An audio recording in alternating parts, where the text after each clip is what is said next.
Welcome to the History of War and this session on sea power and continental imperialism. What I want to do in this session is look at the ancient origins of the idea of sea power and its relationship with continental states. This is based on my book, Sea Power as Culture and Identity. And what I want to do with this session is to open up some parallels, and we'll look at continental imperialism as well. So the first thing to say is that sea power states are very different to their continental rivals.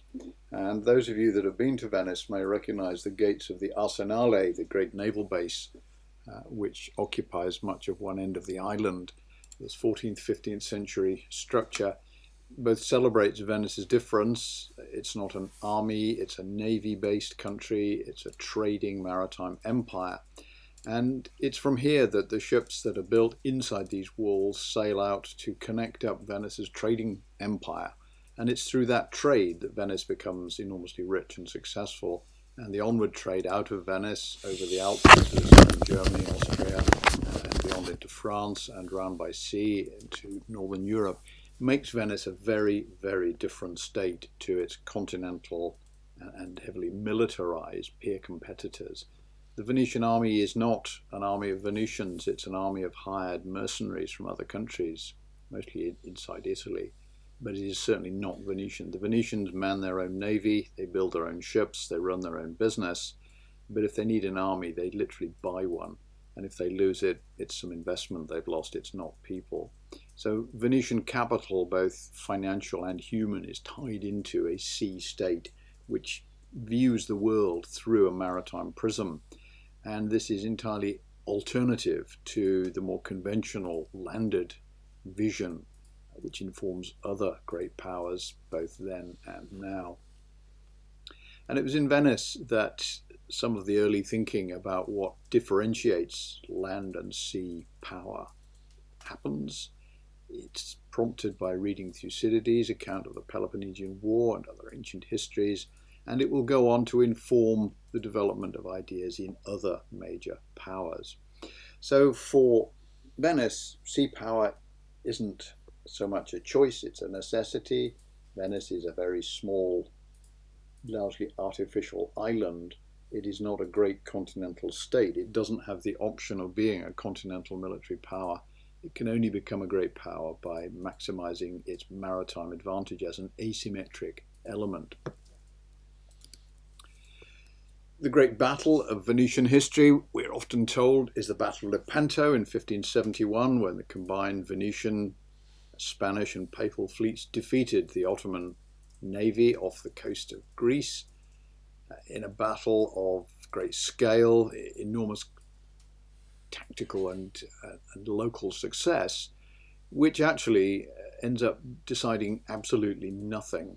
The following year, the Ottomans had rebuilt their navy and had replaced all the ships they'd lost, while the Venetians quickly realized that their real enemies were not the Ottomans, but the Spanish.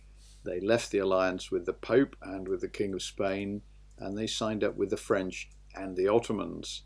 So the battle in which the Venetians are the starring players, their success in the battle is critical, which becomes an icon of Venetian glory, ends up being entirely counterproductive. It doesn't advance Venice's interests at all. And the Venetians step aside. They're not interested in military glory. They're not interested in territorial conquest. They're interested in keeping open their trade routes. And the only way they can do that is by negotiating from a position of relative strength with the Ottoman Sultan. And that enables them to transition from being a great power into being a secondary power, which is able to keep its trade running in an age when great continental powers are becoming too strong for Venice to contest. The idea of a sea power alternative goes back to ancient Greece, where it was first written down in forms that have survived. And the man who brought this really to the attention of the British is the banker, parliamentarian, founder of University College London, and all-round intellectual heavyweight George Grote, who wrote a monumental history of ancient Greece, very much in the liberal progressive tradition. So his heroes are the Athenians who invent democracy, who create the model for contemporary progress in states like Britain, where the franchise is being extended and the number of people inside the constitution is growing. And Grote argues in 1846, at a time when Britain and France are facing off in a serious naval arms race and potential conflict, that the Athenians consciously made themselves a maritime power. And this argument resonated with many contemporary British intellectuals, including John Ruskin, the great critic of art, but also of society. It's Ruskin who understands what J.M.W. Turner is trying to say with his monumental canvases, and it's Ruskin who goes to Venice and begins to recover the unique and distinctive nature of a sea power culture from within Venice, shortly after Grote publishes this book. So Grote's argument is that Athens made itself a democracy as a conscious political choice. It then made itself a maritime power as a conscious political choice taken by a democracy. This wasn't the will of a tyrant or an emperor. This was the will of the people. Athenian democracy voted to build a great navy and to create a maritime commercial empire. And that conscious decision is the key.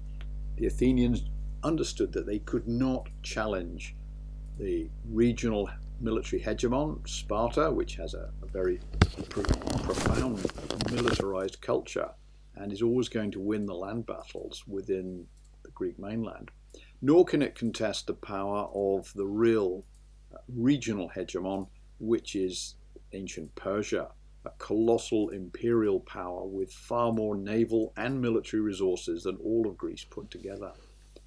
But the Athenians decide to be different, to maximize the strength of being a democratic sea power, and to use that as a way of contesting the power of landed states, to challenge the status quo, and to basically gamble that the future will be more progressive and more Athenian than it is Persian or Spartan. They encourage rebellions in the Persian Empire among the Greek-speaking communities of what is now the west coast of Turkey. They also support the rise of democratic parties within Greece. They are using democracy as one of the key weapons of the sea power state against the imperial hegemons.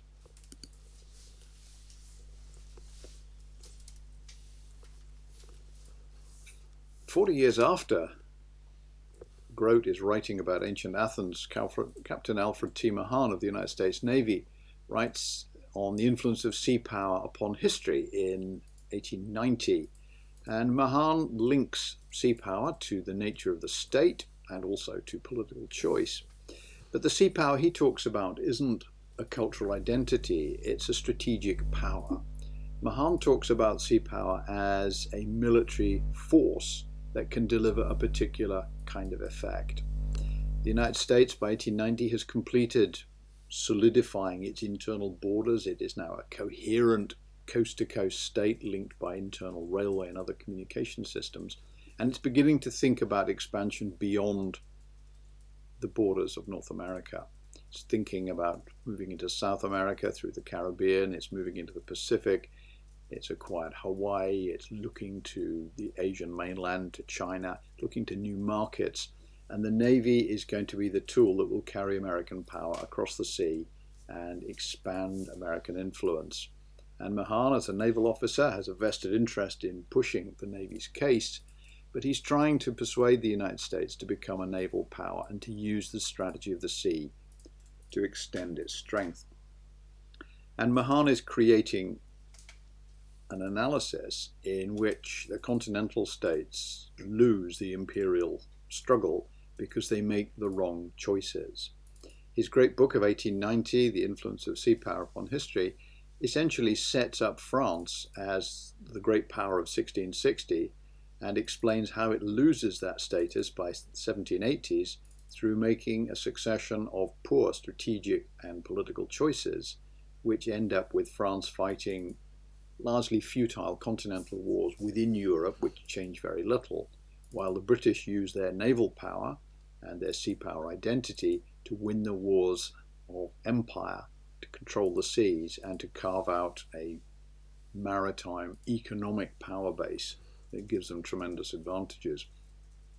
And Mahan is making that point because he sees the United States following in the French model. It's a continental state which doesn't value the sea in the way that it should. He's making the case for America to look to the sea, and that message strikes home in America, but it also strikes home in other continental powers. So we see Imperial Germany, Russia, even in France. Mahan's message is listened to and begins to change the way that those states think about the sea. So we see a rise of enthusiasm for big navies and for overseas empires around the time that Mahan is writing. It's probably fair to say that Mahan is catching a wave just before it breaks. He's not creating this demand, but he's certainly aware of what's coming, and he provides a coherent and persuasive thesis for contesting continental power through maritime strength. But ultimately, the strength of the countries he's really referring to is going to be continental and military. The United States has never become a sea power state. It is a maritime minnow with a large and powerful strategic navy which projects its power across the oceans. American commercial use of the sea is limited. It's not interested in the sea as an economic vector in the way that, say, Britain or in the 1890s even Imperial Japan is. It has a very different model. And so Mahan gives you naval power, not maritime power. And that's a difference we'll certainly be looking at again. Mahan's near contemporary, the British theorist of sea power, Sir Julian Corbett, is very clear that being a sea power state, as Britain was a sea power global empire, it's important to understand the limits of sea power. Sea power is not going to give you dominion over large continental territorial areas. Where most men live is less vulnerable to naval power than where it isn't. So Corbett is arguing for a model of sea power as strategy and identity, which emphasizes the limits of what you can do from the sea. And he's very keen to stress that the method of war that sea power states use is limited war, and it's primarily economic war. It's using the sea as a vector for an attack on the economic life of your rivals, not an invasion and conquest of their countries. What is it possible for the army of a sea power state like Britain to do in 1911 when Corbett wrote the words that are on the screen? Well, not very much. The British have no significant army. They certainly can't march on the capital cities of any of their great power rivals.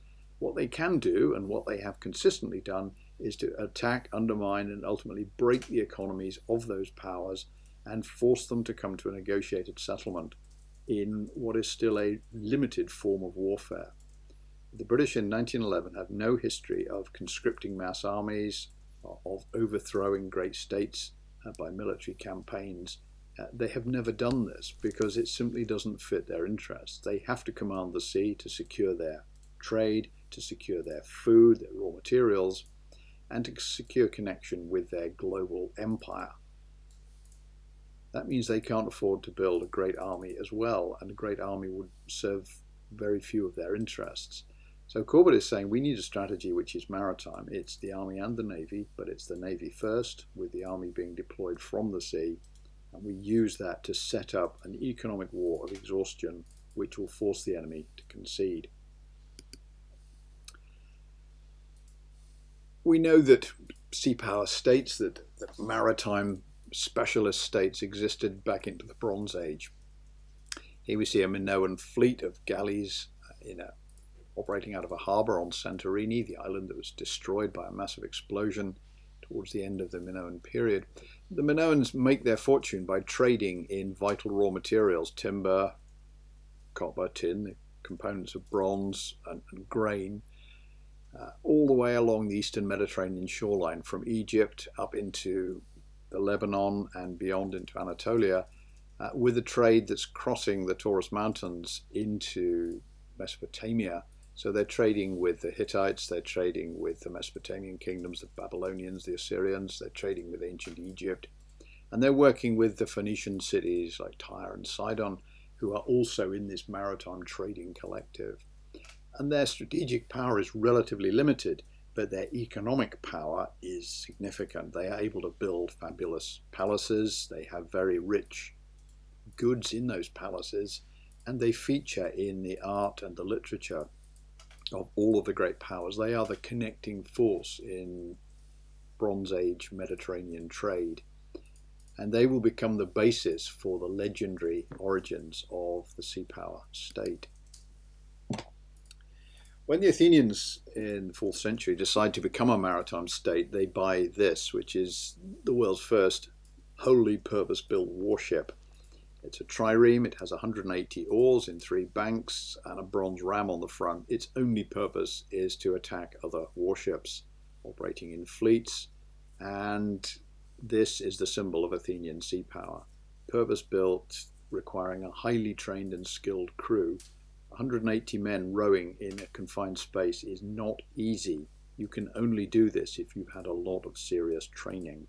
And so the Athenians have to create not just ships, but a standing permanent navy with well-trained crews in their ships and squadrons of ships trained to operate together. It would operate normally under oars. The sails were used mainly for mobility. This is the modern replica, the Olympias, which has been built and tested and works out at being capable of about 12 miles an hour, of quite long voyages under oars and sail. Really quite an effective weapon system, but expensive, very expensive to build and to keep them maintained. The Athenians used fleets of ships as a way of demonstrating their political wishes. We would call this deterrence. The Athenians clearly used their fleet to deter foreign aggression. We can find this in Thucydides and in Herodotus, the Athenian fleet being used as a way of avoiding war, preventing war, but also of waging war. And this is the primary weapon system of Athens. It is not the Athenian army, it is the navy, and that distinguishes it from its contemporary rivals. The man who first puts into place a serious sea power strategy against continental rivals is Pericles, the effective leader of the Athenian democracy between the Persian Wars and the Peloponnesian Wars. Pericles is always seen with a helmet lifted onto his forehead to show that he's a man of action, but also a man of policy. It's important to know who his father was. Xanthippus was the Athenian general who burnt what was left of the Persian fleet after the Battle of Salamis. Salamis, as you know, the battle that turned the Greek defense against Xerxes' invasion and ultimately led to the defeat of Xerxes. Xanthippus is the man who followed that up over onto the coast of what is now Turkey and burnt the remains of the Persian fleet. His strategy for war was a classic sea power strategy, one that Julian Corbett would have recognized in the early 20th century. Command the sea, attack the enemy's economy, use amphibious forces to reinforce that command and to secure allies. And as you're probably richer than your military peers, you can use money to buy allies too, possibly even mercenaries. So Pericles sets up a strategy for war with Sparta which will allow the Athenians to win without mass mobilization. It will allow them to exploit the situation of Athens, which is a heavily fortified city with access to the sea, and use the fleet to harass and destroy the Spartan economy. And this is working relatively well until the plague breaks out and things go badly wrong. So this slightly fantastical picture of Pericles addressing the Athenian agora and pointing to the Parthenon tells us a great deal about how the Germans saw Pericles in the 1850s, but it also tells us that Pericles has done more than make the state. He's made the state great by building the Parthenon complex. It's Pericles who puts up this fabulous building, the greatest work of architecture in the ancient world, crowning the Acropolis of Athens. A huge statue in bronze of Pallas Athene, you can just see it in the background there, would have been polished as a navigational beacon. And Pericles is pointing to the staircase by which you enter and leave the complex.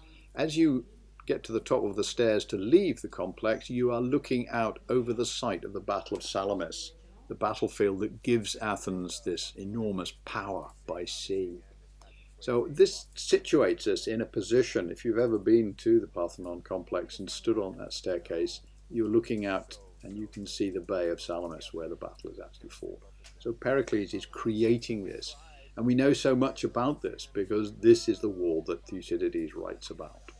Thucydides is a relative of Pericles. He's part of that Athenian elite who are making this war. Thucydides himself is an unsuccessful general in the conflict.